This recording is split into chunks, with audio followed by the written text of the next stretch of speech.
I mean, it's a fancy word that's made from two Greek words. It means love of oneself as a woman. And I basically did refer to it earlier, but I just said that it's erotic cross-dressing that's become a fixation.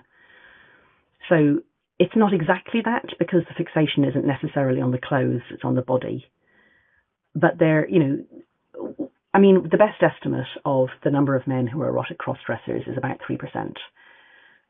So some share of those men, it's not just about the clothes for them, it's about the whole idea of being a woman. That's what's erotic. They imagine being a woman when they're making love. They imagine being a woman, turns them on to just do anything that is coded female.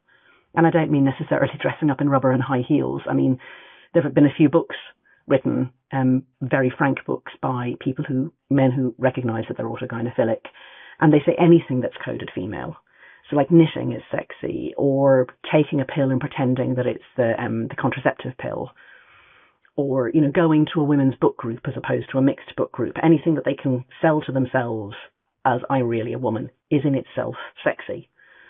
And that, the clinicians have known for decades that a significant number of the men who come saying, I'm meant to be a woman, it is driven by their erotic fixation on that idea.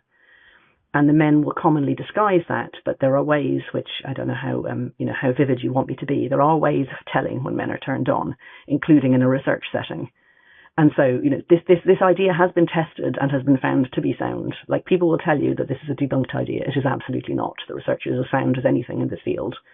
Really pretty sound.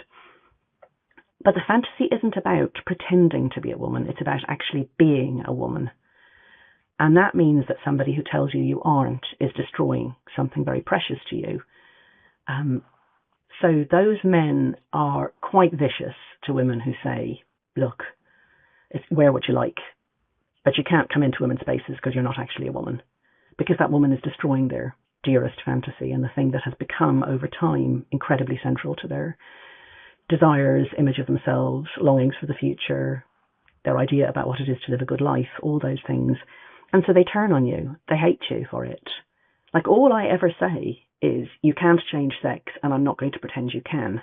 I never say to a man who says he's a woman, or even about a man who says he's a woman, I hate you, you're a pervert, or, you're a bad person, or you can't wear dresses. I just say, but you're not a woman. And, half of humanity isn't women, and they're fine. There's nothing wrong with being a man.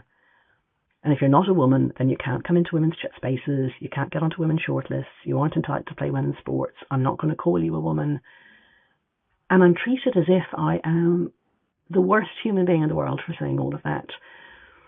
And the doctor the clinician who created the name autogynephilia, a Canadian guy called Ray Blanchard, he's retired now. Like, I think he's still reasonably active, but he's in retirement, and he watches the way that some very high-profile middle-aged male transitioners talk about and to women like me online, and he sees a narcissistic rage in it.